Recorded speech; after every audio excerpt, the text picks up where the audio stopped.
Hello. Welcome back to the Empires Clash podcast, episode 2. So we're on week 12 currently of the IFL, and we've got a bunch of stuff going down. We've got IFL analysis Braden on here, and we've got the owner of the Celtic Tigers, Jaden, on here online. So we just saw Celtic Tigers take a tough 3-point loss to the Chicago Tigers. Jaden, any analysis you got out of that game? Yeah, I wasn't very impressed with the defense. I think our defense could have been a lot better. To be honest, we didn't really play very well on both sides of the ball. So we're just going to try to get back at it next week. We gave up a lot of first downs that shouldn't have been given up. So I did notice that. Yeah, exactly. It was a tough one. We've seen Javon Warren playing like a GOAT some games, and then just other games he's off. So, I mean, he is in the MVP race, and so it was good to see him go against Mike Hobson, which is our other current leader for the MVP. And so it was a good battle, but the Tigers came up on top of Chicago by 3 points. What was it, 28-25? Yes, sir. So, all right, now we're going to jump into the quarterback carousel in the IFL. So we've got a few quarterbacks on the hot seat. So let's start off with the Monarchs quarterback, Wes Cunningham, right now. Is he a good quarterback with a bad team or bad quarterback with a good team? Braden, you have any analysis on this? Well, the Monarchs as a whole, I think, are a pretty bad team, so it's kind of hard to overcome all of those downfalls. I think my early rating of their draft was that their draft was pretty terrible. I think they wasted several first-round picks on major reaches at different positions, like Mike Astor, I thought was a huge reach. Mm-hmm.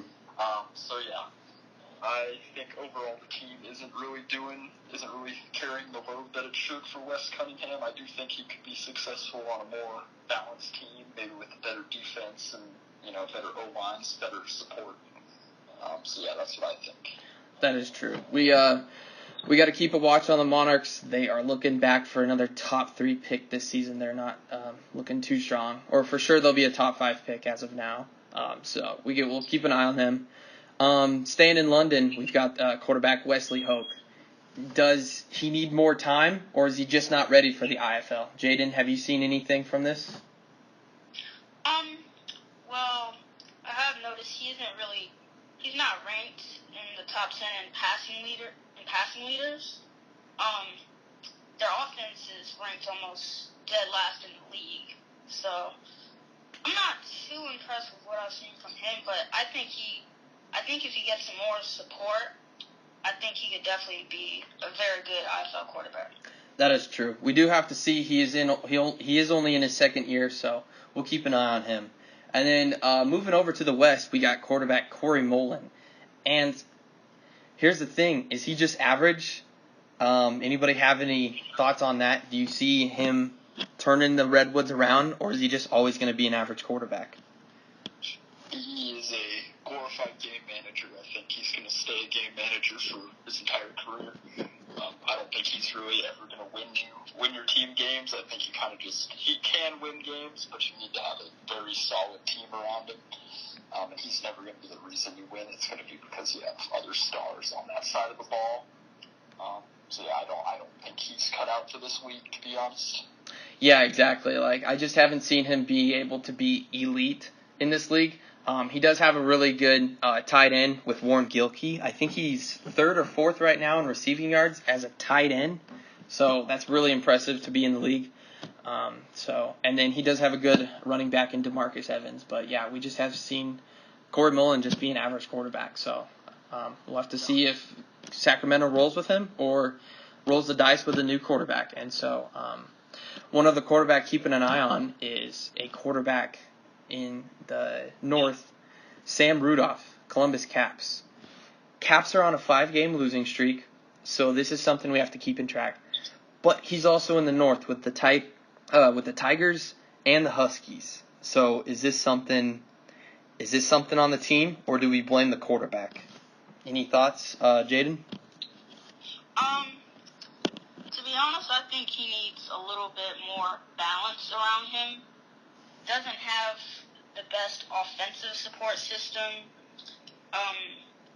And my opinion, even if he did, I don't think he's built to win you a championship or anything like that. Exactly. He seems like one of those other just average quarterbacks, not going to be very elite, so we'll keep an eye on him. That's about all the quarterbacks on the hot seat, but we are going to see some retiring quarterbacks this year. So Warren Stanley of the Monarchs, Reed Emery of the Celtic Tigers, and Todd Ho of the Dreadnoughts. So they've all had their time in the IFL, but so we're going to be looking for them on the offseason to retire and take a step down. It'll be interesting. Reed Emery, we've never seen him be able to be elite and even compete for the starting job once Javon Warren came into the game. So any thoughts on Reed Emery, Jaden? Well, I mean, I never really got a chance to see him play like that, but he did do very well. I saw a little bit of him in the preseason this year, and he held things together. So I was impressed to see that. That is true. So we'll see. Hopefully, maybe he might stick around the league, maybe not, but he is getting on the older side. So hopefully we can see him stay one more season and maybe take over as a starting job, maybe somewhere else, and stay in the league. So now backup quarterback Hayden Everett of the Egyptians. He was our Season 1 Offensive Rookie of the Year. So he's going to be on the market this year. Braden, do you see him fitting in any team right now? Well, he was Offensive Rookie of the Year, you said? Yes, Season 1. And they got beat out by Michael Sheets this year. Yeah. Well, I could see, I think maybe the Redwoods should make a run for him since we were just talking about Mullen and how he's kind of just an average quarterback. I think maybe they should try and make a run for him there. I think he would fit in well with that scheme, and I think they could really benefit from having somebody with a lot of potential on that side of the ball, Yeah, that wouldn't be too bad of a fit. So he'll probably be the biggest free agent quarterback, obviously, this season, unless anybody else drops their quarterback. But so as of now, that's what we're looking at. Let's move on from the quarterback carousel and the most interesting or the hyped up division for the playoff race. So let me read through right now what we're sitting at after week 11 of the IFL. So Celtic Tigers in the East, 7-3, with the Bulls right behind them on a 6-game win streak, 6-4. Bulldogs are behind them at 5-5, and then the Monarchs are at 4-6. So that one's a really close division. But then we've got the South with the Diablos at 8-2 and the Nighthawks at 7-3, which they're playing right now. And then in the North we got the Tigers at 9-1 and the Huskies at 8-2. Or we got the West with the Aftershocks at 8-2, Flyers at 7-3, and maybe the Redwoods at 5-5. Jaden, which division do you think is going to be the most interesting come week 15 through 17? Well, right now I'm looking at the North because they have two very talented teams right now in the Tigers and the Huskies. And to be honest, I think the Huskies it's not that big of a margin actually from the Chicago Tigers. I think the Huskies could actually make a pretty deep run in the playoffs this year. Yeah, exactly. They're sitting at the Tigers are sitting at rank 1, and the Huskies are sitting at rank 3. And Jeff Mueller has been killing it this season, once again, as he always has been. So we'll keep an eye on that. Braden, what division are you liking? I think the Wild Wild West is always the most interesting. The Wild West. You got the Flyers and you got the Aftershocks both fighting for that number 1 spot again. I think the North is pretty much just the Tigers. It's the Tigers to lose, so I don't see that one being as interesting. And I really just think it's gotta be the West if you're gonna be looking at anybody. You always gotta love the Wild West. We've got the Salt Lake Flyers, who are Season 2 champs, and the San Diego Aftershocks, who were very impressive last season, but couldn't perform in the postseason. So, and they're looking pretty strong too. They are the only team to take down the Tigers this year, so we're gonna have to keep an eye out for them. Yeah. And so the other thing is, speaking of the aftershocks and the Tigers, do you guys see Isaac Harper passing up Terrell Douglas in receiving yards this year and taking his third straight title? 100%, yes. Okay. Jaden, have you seen anything from Isaac Harper? You think he could be that top receiver again? Yes, I can definitely see that. Even though Terrell has it right now, I think he could easily just swipe that right away from him. Yeah, exactly. It seems like Isaac Harper is Darren Jansen's number one target, so he's getting all the yards. As if, from the Tigers, Mike Hobson had Perez Frederick to rely on, but not anymore because of his injury. But so it looks like they will be going to the passing game, so it's going to be very interesting. Yeah. So on to some other Week 12 news, or Week 11, excuse me. The Bulls are on their 5-game win streak, and Portland, after firing their coach, is on a 2-game win streak, and they face off this week. They play here in about 45 minutes on the IFL YouTube channel, so check it out. And so this one's going to be a really good one. We've got teams on good winning streaks. Thomas Pita actually was the Lumberjacks coach from last year, and now he's with the Bulls. And something interesting about the Bulls is they do not have the best offense. They have the 15th ranked offense, but they have the 4th best defense, and so now that's translated into 6 consecutive wins. So be on the lookout for the Brooklyn Bulls. And then we just saw our Week 12 matchup between the Tigers and the Celtic Tigers.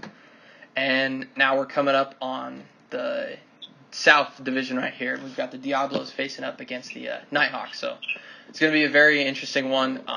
Diablos and Nighthawks actually faced off for the IFL, or the South Championship, Season 1, Week 17. So these guys have a good history behind them. So this one should be a good game. Let's move on to the ICAA. And Jaden, are you seeing any players that are sticking out to the Celtic Tigers?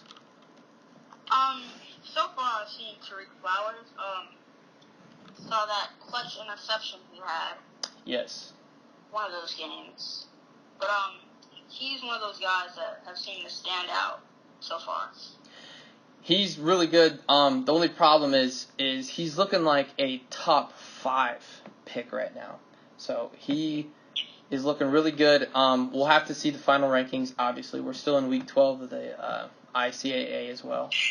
And so we've got 4 undefeated teams as of now.